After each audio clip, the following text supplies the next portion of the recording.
오늘이 여름 유교가 발발한 지가 73년이 되는 날이죠. 계산해보면 73년. 전쟁이 완전히 끝난 건 아니지만 하여간 전쟁이 끝난 것은 70년이 되는 해입니다.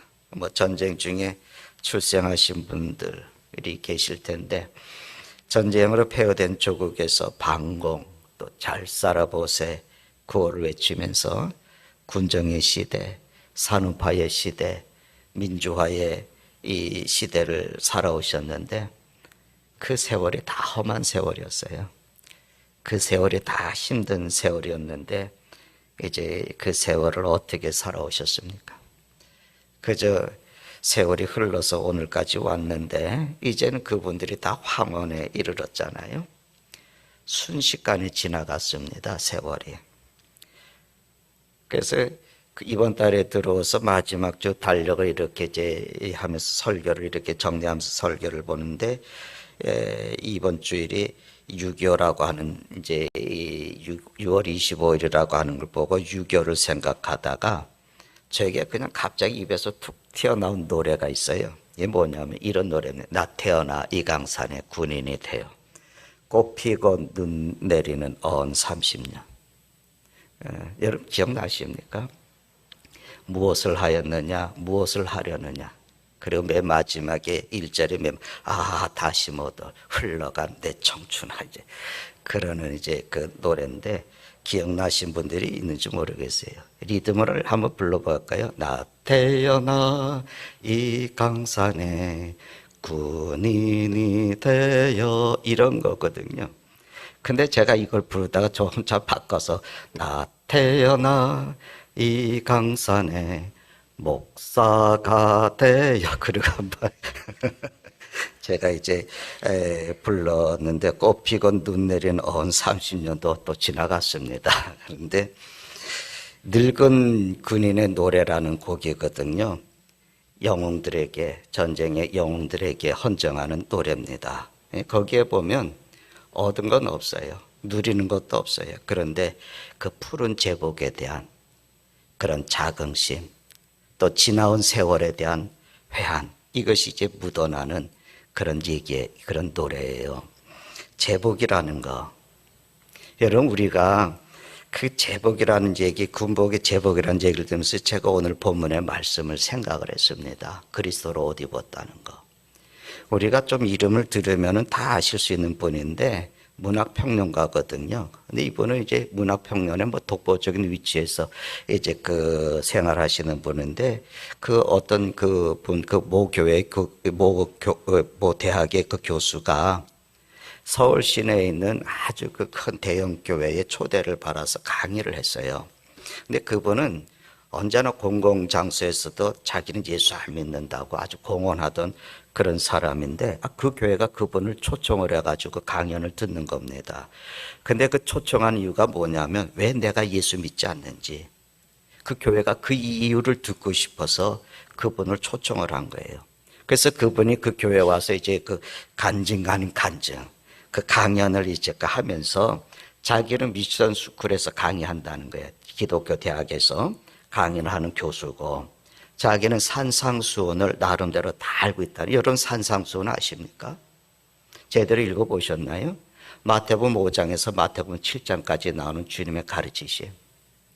이분은 그걸 다 안다는 거예요. 어떨 때는 그거를 세분하게 분석을 해봤다는 거예요. 그 얘기를 하는 겁니다. 그런데 자기가 참 놀랍게 생각하는 것은 뭐냐? 산상수훈 말씀대로 사는 교인을 자기는 아직도 만나보지 못했고, 그것이 자기가 아직 예수를 믿지 않는 이유라, 그렇게 얘기했다는 거예요. 그런데 지금 그분은 예수 믿는 사람은 말만 요란하게 떠들지 실제 삶에 있어서 예수 믿는 삶의 모습을 보여주지 않는다, 그렇게 지적하면서 그 강연에서 마지막에 이렇게 따끔한 말을 했다고 그래요. 만약에 여러분 중에 산상수훈 말씀대로 살고 있는 교회가 있다면 저에게 소개해 주십시오. 그러면 제가 예수 믿겠습니다. 찔리지 않습니까? 속상하지 않습니까? 뭐 이분은 뭐 자신의 지혜를 자랑하고 또 그러지만, 또 성경 말씀은 하나님을 아는 것이 지혜고 지식의 근본인데 자신의 어리석음과 교만함이 또 묻어난 그런 얘기입니다. 그런데 우리 예수를 믿는 우리가 이 세상 사람들이 어떻게 보면은 우리보다도 더 엉터리로 세상을 사는 사람들에게 그저 이리 터지고 저리 터지면서 망신을 당하는 거는 절대로 우리가 있어서는 안 되는 일 아니겠습니까? 그래서 이분의 얘기가 틀림만도 아닌 것은 정말 우리가 생각할 것이 많은 거죠. 오늘 바울 사도가 우리가 읽은 본문의 말씀 갈라디아서 3장 27절에서 누구든지 그리스도와 합하기 위하여 세례를 받은 자는 그리스도로 옷을 입었다 이렇게 얘기를 합니다. 그러니까 우리가 생각할 게 이거예요. 우리가 그리스도로 옷을 입었다는 거죠. 근데 그 앞에 무슨 얘기를 하냐면 그리스도와 연합하기 위해서 세례를 받은 자란 말을 하지 않습니까? 다시 말씀드리면 내가 그리스도인이 되기 위해서 우리가 다 세례를 받았어요. 그래서 세례를 받음으로 인해서 우리는 그리스도인이 된 사람인데 이 그리스도인이 된 사람은 그리스도의 옷을 입었다는, 그리스도로 옷을 입었다는 것은 그리스도를 내가 옷으로 입고 산다는 겁니다. 다시 말씀을 드리면 그리스도라는 제복을 입고 사는 것이다. 그래서 누가 봐도 저 사람은 그리스도인, 누가 봐도 저 사람은 예수쟁이, 이거를 알지 않겠습니까? 나 자신도 떳떳하게 그리스도의 제복을 입고 나는 예수쟁이입니다. 세상에는 제복 입은 사람들이 있지 않습니까? 근데 이 세상 사람들이 제복 입은 사람들에게 뭐 특별한 것을 요구하죠. 책임감이라든지 사명감이라든지. 군인에게는 그 군복을 입은 군인에는 나라가 전쟁의 위기에 있을 때 자기 목숨을 버려서라도 국민과 나라를 보호하고 지킬 것을 세상이 요구하는 거 아니겠습니까? 그런데 이제 군인이 휴가가 나와서 사회 속에 나와가지고 막 폭력을 휘두르고 그리고 사람을 해치게 되면 여론은 아주 엄격한 처벌을 요구하고 있잖아요. 그래서 제복을 입은 사람은 그 제복을 입고는 함부로 행동을 하지 않습니다. 경찰의 제복을 입은 사람은 어떻겠습니까? 자기 스스로가 나는 사회의 안녕과 질서를 위해서 일을 하는 사람이다. 그 헌신을 다짐을 하는 거죠. 그런데 이 경찰의 제복을 입은 사람이 사회의 안녕과 질서를 위해서 행동하지 않고 범죄를 저지르고 있다면 아주 따끔한 여론의 매를 받고 혹독한 비난을 받게 되겠죠. 판사도 그렇고 검사도 그렇고. 오늘 아침에 이 교회 이제 나오기 전에 그저 한 사건을 다루는 이야기를 잠깐 이렇게 준비하면서 들어서 이렇게 그 옆에 놓고 들으면서 했는데 어린아이가 서울 시내 병원을 다니다가 그 병원에 받아주지 않아서 그저 돌아다니다가 죽었던 사건이 최근에 있었지 않습니까? 의사들에게는 신옷 가운을 입잖아요. 그 가운은 그들의 제복이거든요. 그들이 그것을 입었을 때는 생명을 소중하게 여긴다는 선서를 하잖아요. 그들은 무슨 일보다 나의 유익보다도 사람의 생명을 소중하게 어떤 희생을 해서라도 그 생명을 살리겠다고 하는 것이 있는데 만약에 그 아이가 그 병원의 유익 때문에 의사들의 이익 때문에 그렇게 해서 그 아이가 죽었다면 세상은 그 의사들을 판단하고 혹독한 비난을 하는 겁니다. 그런데 여러분 세상에 보세요. 우리가 실수가 많아요. 그리스도인들이. 그리스도인들을 죄를 지을 때가 많아요. 그런데 세상과 똑같은 죄를 우리가 짓고 실수를 할 때 세상 사람들이 저질렀던 그 죄보다 교회가 예수 믿는 사람들이 그 죄를 저질렀을 때 세상은 2배, 3배 아니 그 이상 수십 배의 비난을 우리에게 하는 이유가 뭐겠습니까? 우리가 그리스도의 제복을 입고 있기 때문에 그렇습니다. 우리가 그리스도라고 하는 제복을 입기 때문에 그래요. 내가 성삼위 하나님의 이름으로 세례를 받았잖아요. 내가 그리스도인이 되면 나는 이제부터 그리스도라고 하는 제복을 입고 사는 사람들이에요. 우리가 살면서 그것을 잊어버리고 살잖아요. 바울 사도는 오늘 본문에서 우리가 세례받는 이유를 그리스도와 연합하기 위함이라고 얘기합니다. 세례를 받음으로써 우리는 죽음을 깨뜨리시고 부활하신 주님과 연합하는 거예요. 그래서 고린도전서 10장 1절과 2절에 이런 얘기를 합니다. 바울 사도가 무슨 얘기하냐면 이제 형제들아 나는 너희가 알지 못하기를 원하지 않으니 꼭 알았으면 좋겠다. 그 얘기 아니겠어요? 우리 조상들이 다 구름 아래 있고 바다 가운데를 지나며 2절에 모세에게 속하여 다 구름과 바다에서 세례를 받았다. 이 얘기를 합니다. 그게 뭐냐면 바울이 지금 무슨 얘기하냐면 이스라엘 백성들이 애굽에서 노예 생활을 하다가 애굽에서 나와서 홍해를 건넜잖아요. 그 홍해를 건넌 것을 집단적으로 다 우리 조상들이 세례를 받았다 그 얘기예요. 세례를. 그래서 이스라엘 백성들이 출애굽을 했을 때 바울이지 그 이제 바로라 그러죠. 성경에는 군대를 동원해서 막 추적해 오니까 그 홍해 앞에 다다른 이스라엘 백성들이 난리가 났죠. 하나님께서 모세를 통해서 홍해를 가르게 하시고 이스라엘 백성들이 다 그 바다 아래로 내려가 가지고 홍해를 건너갔어요. 그 애굽의 군대는 그 뒤를 쫓아오다가 그 홍해물이 다 덮여짐으로 인해서 수장이 되지 않았습니까? 그래서 다시 이스라엘 백성들은 홍해가 다시 다 덮어짐으로 인해서 다시는 애굽으로 돌아갈 수 없었어요. 그들은 애굽으로 돌아갈 수가 없고 이제는 노예라고 하는 애굽의 노예했던 생활을 다 청산을 하고 그 노예의 근성도 노예의 습관도 다 이제는 버리고 이 사람들은 하나님이 약속하신 가나안 땅, 그 가나안 땅을 향해서 새로운 삶을 시작을 하는 겁니다. 옛날에 노예의 근성을 가지고 있던 그 노예의 습관에 매여 있었던 억압을 당하고 자유를 잃었던 그 노예의 생활은 다 끝났어요. 이제는 완전히 새로운 삶을 사는 거예요. 그런데 이 사람들은 광야 생활을 하는 동안에 툭 하면은 또 이집트 얘기를 하는 거예요.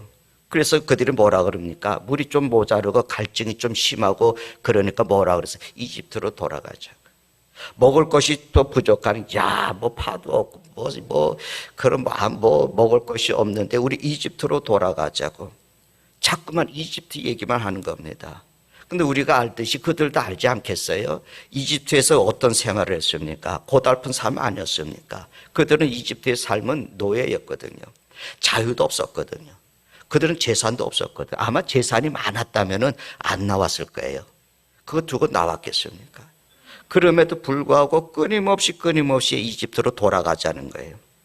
그러니까 홍해에서 세례를 받고 노예에서 해방이 돼서 내가 하나님의 백성이 되고 내가 이제 새로운 삶을 살아간다는 것이 어떤 의미인지를 알지 못했습니다. 근데 그 결과는 어땠냐는 거죠. 그 결과가 어땠습니까? 이집트에서 나온 사람들이 장정만 60만 명이거든요. 장정이라고 하는 것은 가장쯤 되는 거예요. 가장. 그저 가정을 이루고 있는 사람. 그 장정이 60만 명이 되는데 근데 40년 후에 가나안에 들어간 사람, 가나안 땅에 들어간 사람은 그 1세대 60만 명 중에서 여호수아하고 갈렙 두 사람뿐이었다는 거예요. 어떤 생각이 드십니까? 그 사람들은 세례도 받고 나는 하나님의 백성이라 나는 이제 새로운 삶을 살아간다고 하는 것은 다 겉모습이에요. 그러나 이 갈렙과 여호수아만이 늘 그 겉모습이 아니라 늘 하나님과 연합하면서 산 거죠. 하나님의 말씀을 따라서 하나님의 말씀을 믿고 그들의 삶을 살아간 거예요. 그래서 세례를 받고 그리스도인이 된 사람들은 이스라엘이 홍해를 건넌 후에 이집트로 돌아갈 수 없듯이 자기가 살았던 옛 삶을 살지 말고 날마다 주님 안에서 새로운 삶을 살아가는 거라는 거예요. 그런데 그것을 내가 세례를 받고 내가 그리스도인 것을 하나의 의식처럼 여겼던 사람들, 그런 사람들이 세례받고 그리스도인이 되었음에도 불구하고 그냥 그것을 의식으로만 생각하는 사람들은 다시금 옛날로 돌아가자는 거예요. 늘 옛날만 생각하는 거예요. 그래서 세례를 받았고 그리스도인이 되었는데 그 새롭게 살아가는 그 삶의 자리가 내게는 아무런 의미가 없어요. 여러분 생각해 보세요. 내가 그리스도인입니다. 이게 내게 어떤 영향력을 미치고 있나요? 이 삶이 내게 어떤 의미가 있습니까? 만약에 그렇다면 그 삶은 뭐냐면 내가 그리스도인으로 살아가는 삶은 성경이 우리에게 가르치는 말씀은 그냥 외형적인 형식적인 그리스도인이에요. 그저 군중에 속해 있는 무리라는 거죠. 그래서 누가 선동을 하면은 그냥 그 선동에 휩쓸려 다니는 거, 우르르 다니는 거. 우리는 못 들어갑니다. 우리는 메뚜기 같습니다. 모든 군중이 다 그렇다. 우리는 메뚜기 같다. 우리는 들어가지 못한다. 우리가 그것에 대한 우리 아이들은 다 노예가 될 거다. 걱정하고 있을 때 여호수아 갈렙은 아니다. 하나님이 약속을 하셨어요. 하나님이 우리에게 그 땅을 주신다고 약속하셨고 하나님이 우리에게 함께 하시면 이 말을 하지 않습니까? 그러지 않은 사람들 다 선동에 움직이면서 흔들려 갔어요. 그래서 그것이 옳은 판단인지 그것이 옳은 얘기인지 판단하지도 못하고 그저 휩쓸려서 살아갔습니다. 여러분, 우리가 그리스도인이지만 생명은 고사하고 그저 내 유익 앞에, 내 안위 앞에 그저 내 재산을 지키기 위해서 우리는 세상과 쉽게 야합을 할 수가 있습니다. 그러니까 그 사람들에게 하나님의 백성이라고 하는 것, 나는 너희 하나님이 되고 너희는 내 백성이라고 하는 그 하나님의 백성이라는 것, 오늘 우리 그리스도인이라고 하는 것은 그저 형식적인 것, 외형적인 것, 그 이상의 어떤 것도 아니었습니다. 그래서 지난날 나는 예수 그리스도를 주로 믿고 따르겠습니다. 그렇게 결단을 하고 세례 받은 것도 아무런 소용이 없는 거예요. 우리가 아무리 그리스도인 형식을 갖고 있어도 예수님의 죽음과 연합해서 내가 옛사람을 죽고 부활하신 주님과 연합해서 내가 새로운 삶을 살아가는, 그래서 나는 주님과 동행하는 인생, 동행하는 삶을 살아간다고 하는 참 신앙의 삶을 우리가 살지 않으면 우리는 어떻게 되겠습니까? 결국은 세월이 흘러가서 광야에서 죽은 애굽의 1세대, 출애굽의 1세대 60만 명과 동일하지 않겠습니까? 그들은 외형적으로는 하나님의 백성이었지만 그의 삶의 자리에는 하나님이 아니라 그저 군중의 무리에 휩쓸려 있었습니다. 여러분, 우리에게는 그래서 하나님과 우리가 그리스도와 연합해서 살아가는 삶을 그렇게 중요하게 여기거든요. 그 연합해서 살아가는 것은 믿음의 선배들이 그렇게 살았어요. 우리가 아는 에녹, 그는 하나님과 300년을 동행했다고 얘기하잖아요. 하나님과 300년을 동행했다는 게 그 뭐냐면은 우리가 주님의 말씀을 따라 살아가는 거예요. 주님 앞에서 우리 삶을 모는 거예요. 우리가 오늘 장로님 기도할 때 우리가 그 하나님 앞에서 우리를 좀 돌아보게 해달라는 게 굉장히 중요한 거예요. 내가 하나님 앞에서 나를 이렇게 돌아본다고 하는 것은요, 내가 하나님 앞에 독대하는 시간이에요. 그 시간은 내가 고독의 시간이에요. 아무것도 다 내려놓고 내가 누리고자 하는 것, 내가 만나고자 하는 것, 내가 하고자 하는 것 모든 걸 다 접어놓고 나하고 하나님과 사이에서 내가 시간을 갖는 거예요. 그건 외로움의 시간이 아니라 고독의 시간이에요. 그 시간에 내가 하나님 앞에 쓰는 거예요. 내가 정말 하나님의 사람으로 살아가기 위해서, 그리스도인으로 바르게 살아가기 위해서 하루에 정해져 있는 그 시간을 내가 작정을 해서 내가 자발적으로 내가 하나님 앞에 쓰는, 단독자로 쓰는 고독의 시간, 그것이 우리에게 필요해요. 하나님 우리를 부르셨거든요. 하나님 우리를 부르셨어요. 우리 다 하나님이 나를 부르셔서 나 예수 믿었다 그렇게 얘기하잖아요. 우리는 하나님은 그저 두리뭉실 그냥 다 와라 그렇게 부르시는 분이 아니에요. 하나님은 우리를 한 사람 한 사람 핀셋으로 뽑아내듯이 부르시는 거예요. 그것은 나를 지명해서 택했다. 하나님이 나를 지명해서 나를 부르시고 택하신 거예요. 모세도 그랬잖아요. 여러분, 아브라함도 그랬잖아요. 엘리야는 안 그랬습니까? 바울도 여러분 다른 동료들과 같이 가는 중에 바울만 하나님께서 그 중에서 부르지 않으셨습니까?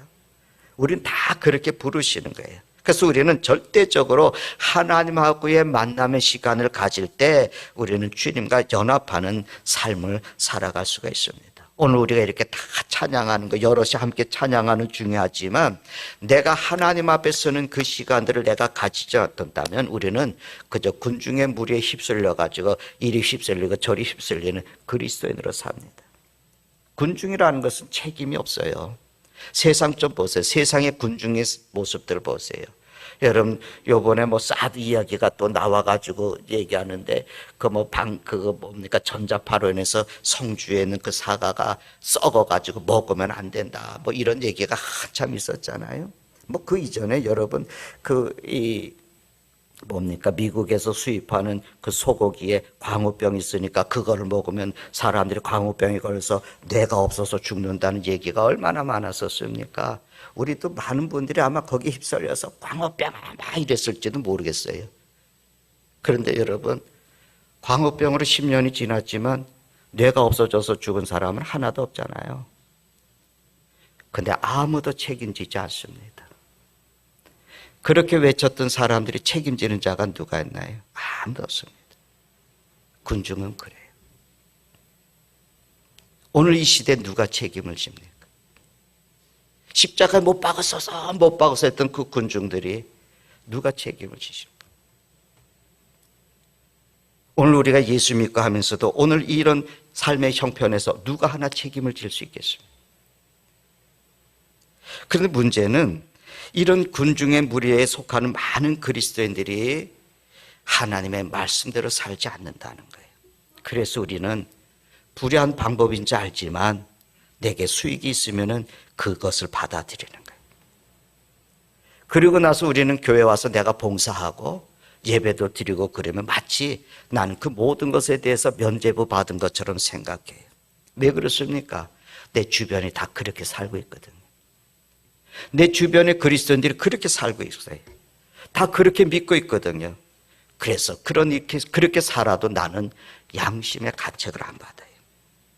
그런데 내가 그 무리에서 떨어져 나와서 하나님 앞에 서서 예수 그리스도의 제복을 입은 예수쟁이답게 주님 앞에 내가 설 때 그 군중의 삶이 잘못됐다고 하는 것을 알고 세상의 사람들이 그 군중이 왜 너는 그렇게 사느냐고 너 왜 그렇게 사느냐고 그렇게 지적을 해도 내가 만난 하나님이 그렇게 사는 것이 아니라고 하기 때문에 나는 그렇게 살 수 없다고 단호하게 얘기할 수 있는 거예요. 그런 사람들이 주님과 연합해서 사는 사람입니다.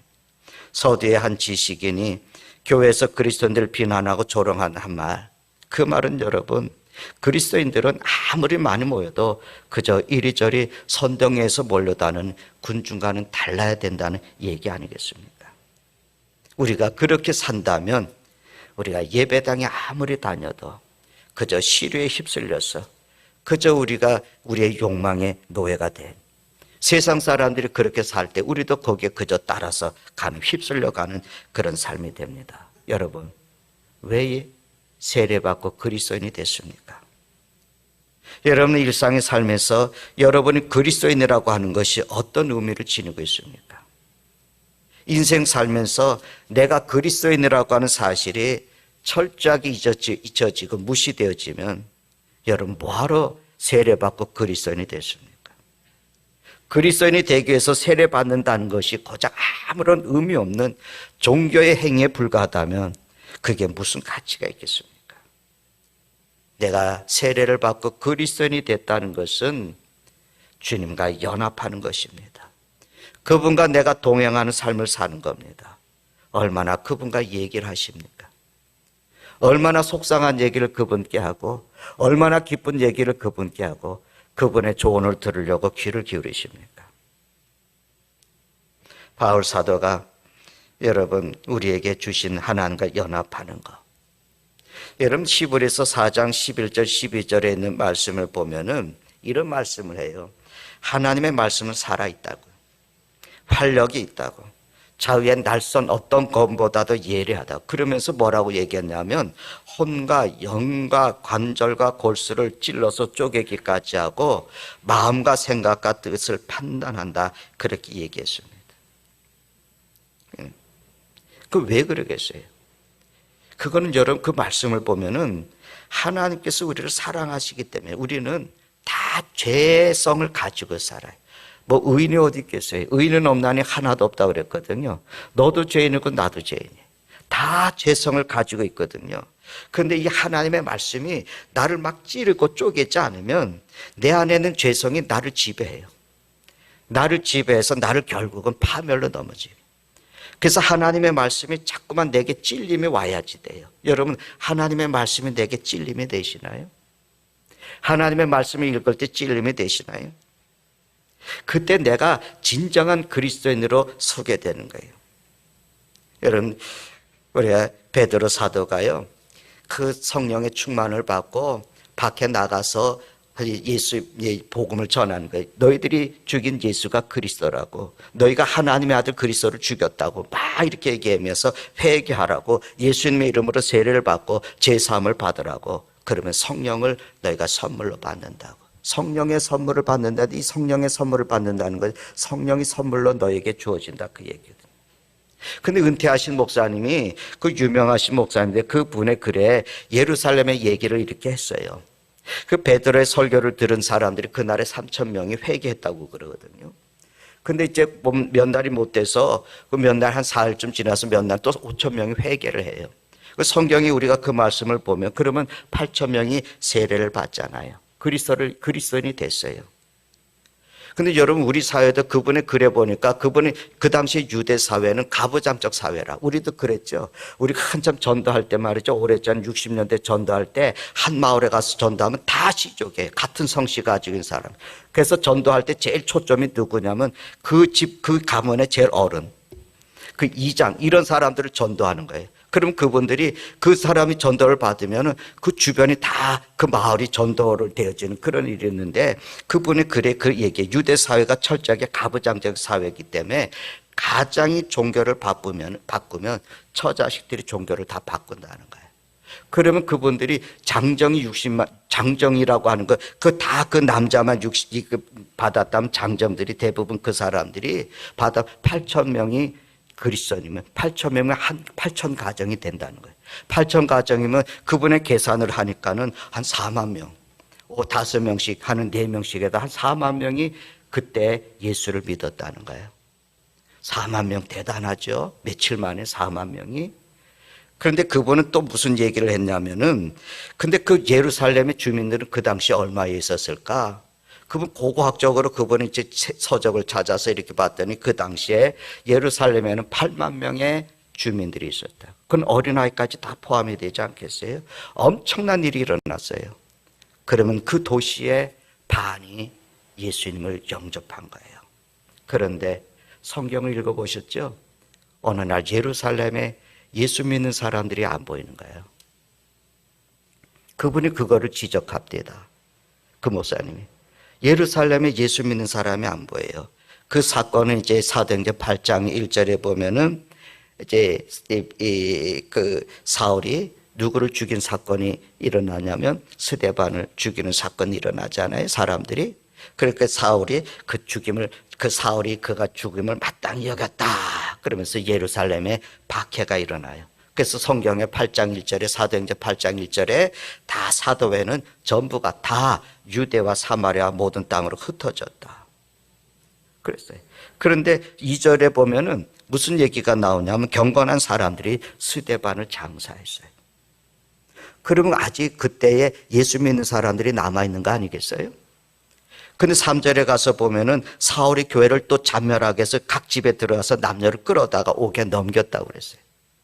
근데 다 예루살렘을 떠났는데 가만히 보면은 믿음을 지키기 위한 사람들, 믿음을 잘 지키기 위한 사람들은 예수 그리스도가 중요한 사람들이 떠난 거죠. 그러나 떠나지 못한 사람들도 있는 거예요. 왜냐하면 여러 가지 형편 때문에, 재산이 많았다든지 다양한 이유 때문에 믿음이 조금 연약했다든지 그런 사람들이 있을 거예요. 근데 그런 사람들을 찾아서, 그 중에서 예수 믿는 사람 찾아서 감옥에 넣었다는 거죠. 근데 세월이 지났습니다. 이건 제 얘기한 그분의 얘기예요. 우리가 잘 알듯 성경에 보면 사도 바울이 1차, 2차, 3차의 전도 여행을 하고 마지막에 이제 예루살렘을 하나님께서 로마로 보내시기 위해서 예루살렘으로 들어오는데, 성전에서 에베소서 온 유대인들이 저 사람이 성전을 모욕한 사람이라고 얘기하니까 유대인들이 바울을 둘러싸고 끌고 나가서 돌로 쳐 죽이려고 그래요. 근데 천부장 루시오가 와가지고 그를 데려가고 재판을 받게 하거든요. 근데 그때에 모든 그리스도인들은 어딜 갔을까? 바울을 위해서 변명하는 사람들, 바울을 지켜내려고 하는 그리스도인들이 없었다는 거예요. 그분이 그걸 지적해요. 그 많았던 그리스도인들은 다 어디 갔을까? 오늘 여러분은 어디에 속해 있습니까? 빌립보서 1장 20절에 아주 중요한 단어가 나와요. 오늘 새벽에 읽었던 말씀이에요. 복음에 합당한 생활을 하라고. 복음에. 이 말은 다시 얘기하면 우리는 천국의 시민이니까 시민답게 생활하라고. 시민 노릇하라 그 말이에요. 여러분, 이 말은 우리는 잘 이해가 안 되죠. 근데 당시 빌립보에 살던 사람들은 이 말이 뭔지를 아는 거예요. 빌립보는 로마의 도시였어요. 제가 오늘 역사의 얘기를 하면서 마치겠습니다. 이게 프루타르크 영전에 나오는 얘기인데, 우리 여러분 알렉산더 왕 아시죠? 알렉산더 왕이 죽은 다음에 알렉산더 왕이 다스리던 세계가 세 덩어리로 나눠져요. 그래서 하나는 지금 그리스라고 하는 그 중심으로, 또 아프리카를, 이집트를 중심으로, 그리고 이제 로마를 중심으로 세상이 이제 나눠지게 됩니다. 근데 그 유명한 사람이 나와요. 그게 누구냐면 시저라고 하는 장군, 그리고 옥타비아누스, 안토니우스, 마르쿠스 안토니우스라는 사람이 나와. 이 세 사람이 세상을 통일을 했어요. 그리고는 시저가 황제가 됐습니다. 그리고 막 황제가 돼서 독재를 하니까 오늘 우리처럼 얘기하면 국회 같은 원로원에서 시저를 죽이자. 그래서 암살을 해요. 그 암살에 동참한 사람이 브루투스라는 시저의 친구하고 이제 이 카시우스라는 사람인데, 이 사람을 시저를 죽이고 나니까 이제 그가 추종했던 옥타비아누스, 안토니우스가 있잖아요. 그 사람들을 이제 잔멸하기 위해서 싸움을 일으키게 됩니다. 그래서 싸우는데 큰 대전을 벌이는데 이 전쟁에서 오히려 브루투스하고 카시우스가 패해서 죽어요. 그것이 빌립보에서 일어나는 일이에요. 근데 문제는 그 다음이에요. 이제 세상을 누가 다스리게 됩니까? 옥타비아누스하고 안토니우스가 분리를 해서 다루게 돼요. 그런데 이제 안토니우스는 그 이집트 지역을 가니까 거기에는 누가 있었니? 우리가 유명한 클레오파트라가 거기에 있는 거예요. 클레오파트라 사랑을 하면서 이제 저 세상을 지배하기 위해서 전쟁을 다시 이렇게 계속 싸움이 있었지만 전쟁을 일으킵니다. 그래서 이집트의 군대하고 안토니우스의 군대 해군력을 하고 그 다음에 옥타비아누스 군대가 싸우는 거예요. 그게 악티움이라고 하는 해전인데, 거기에서 싸우는데 그 막강한 군대를 가진 이집트 연합군이 그 안토니우스하고 이제 클레오파트라 군대가 옥타비아누스에게 패합니다. 그래서 여론 유명한 그 클레오파트라는 스스로 독사에 물려서 자살하는 사건들도 이렇게 나게 돼요. 그런데 전쟁에서 승리한 옥타비아누스가 세상을 이제 다스리죠. 이 사람이 누구냐? 예수님 탄생하실 때 로마의 왕이에요. 그 시대의 로마의 왕입니다. 그런데 공을 세운 사람들에게 포상을 해야 되는데, 포상할 때는 언제나 땅을 줬거든요. 근데 땅을 줄 게 없어요. 로마는 이미 그 전에 영웅들에게 땅을 줬으니까. 그래서 땅을 물색했는데 그 도시가 빌립보예요. 그래서 공이 있는 사람들에게 그 땅을 나눠주는 거죠. 그래서 성경에는 뭐라 그래? 마게도냐 첫성 빌립보를 그렇게 얘기하거든요. 왜냐하면 빌립보가 제2의 로마예요. 그러니까 빌립보 도시가 그렇게 세워진 거예요. 제2의 로마. 그래서 로마의 귀족들이 살고, 그리고 그 해전에서 승리하고 공을 세운 사람들이, 그 후예들이 거기서 살았어요. 그래서 그 사람들은 나는 로마가 아니지만 로마인이라는 시민이라는 의식이 아주 강했어요. 로마하고 떨어져 있었지만 로마 사람들이 입는 그 옷, 유행하는 옷들, 유행하는 머리들, 당시 로마에 유행하는 그대로를 가지고 살았어요. 근데 그들은 그렇게 살면서 로마인이라고 하는 자부심에 먹칠하는 일을 하지 않았습니다. 로마 시민으로서 부끄럽지 않게 살아가겠다는 의지가 투철했습니다. 생각도 그렇고 정신도 그렇고 언어도 그렇고 생활도 그렇고 교육도 그렇고 언제나 그들은 로마 사람이었어요. 이것이 그들에게 최고의 가치였어요. 그래서 많은 사람들이 그걸 동경하는 거예요. 그 삶을 동경하는 거예요. 그런데 그리스도인들도, 빌립보에서 예수를 믿었던 사람들도 그거를 동경하는 거예요. 그 생활이 잘못된 것은 아니죠. 근데 그것이 마치 인생의 최고의 가치처럼, 행복이처럼 생각하는데 문제가 있어요. 오늘 그건 좋은 차를 타야만, 좋은 집에 살아야만. 제가 어느 젊은이하고 얘기했는데 또 저하고 얘기하면, 목사님 나는 돈을 벌었어요. 외제차를 타고 다니고 싶어요. 그게 최고의 가치예요. 명품 의류나 가방 같은 걸 구입하는 거죠. 근데 바울 사도가 우리의 시민 것은 하늘에 있습니다. 빌립보 교인들에게 얘기해요. 하늘에 있다고. 우리는 천국의 시민입니다. 그러면서 사도 바울은 여러분 천국 시민답게 사십시오. 그러면서 당신들이 살 때에 하나님의 영광이 드러나야 됩니다. 당신들이 살아가는 모든 일에 있어서 하나님의 공의가 드러나야 됩니다. 당신들이 하나님의 사람이라고 하는 징표가 여러분의 삶 속에서 나타나야 됩니다. 여러분은 지금 로마 사람의 흉내를 내고 로마의 정신을 가지고 살고 있는데 그렇지 않습니다. 여러분은 하늘나라 천국의 시민입니다.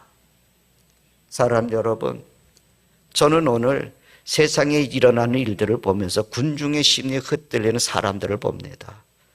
오늘도 우리가 그런 그리스도인이라면 우리는 참된 행복의 가치를 놓치는 거죠. 그리스도인의 형식만 가진 그리스도인의 삶을 여러분 끝냈으면 좋겠습니다. 그저 우리는 그리스도의 제복을 입은 사람이라고 하는 것을 잊지 않고 그 제복을 입은 사람답게 하나님의 앞에서 하나님과의 단독의 독대하는 그런 시간들을 가지면서 여러분 고민도 해보고 기도도 해보고 하나님께 묻기도 하면서 그 고독의 시간들을 가져보십시오. 그러면서 하나님께서 우리 한 사람 한 사람을 통해서 하나님께서 이루실 역사들, 나를 통해서 하나님께서 이루어가실 그 역사들, 나를 통해서 세상을 하나님의 나라를 바꿔가실 새롭게 하시기 위해서 어떻게 사용하실지 기대하는 그 기대, 그것만으로도 여러분 소망이 넘치고 황홀하지 않습니까? 군중의 울타리 안에 머물러 있는 그리스도가 아니라 여호수아 갈렙처럼 단호하게 하나님 앞에 서서 그분과 동행하면서 마지막 최후의 면류관을 받을 수 있는 하나님의 사람으로 우리가 다 살 수 있기를 바랍니다. 기도하십시다. 하나님 아버지, 돌이켜보면은 세상을 우리가 이러쿵 저러쿵 판단하지만 그저 우리가 형식적인 그리스도인으로 살았음을 고백하지 않았습니다. 그저 사람들이 다 그렇게 사는데 그래서 우리는 양심의 가책도 받지 않았습니다. 하나님 아버지, 오늘 이 시간에 세상에 일어나는 모든 사건들을 보고 세상의 조롱을 받는 교회의 모습을 보고 우리들의 삶의 모습을 보고 주님 다시 한번 우리를 내려놓습니다. 주님 용서해 주시옵소서. 주님의 말씀 앞에 설 때마다 하나님 우리의 마음에 찔림이 되게 해주시고 언제나 하나님의 그 말씀이 우리를 바른 길로 인도하고 정말 그리스도로 옷 입은 자로서 주님으로 주님과 연합하는 그런 삶을 살아갈 수 있도록 우리를 도와주시옵소서.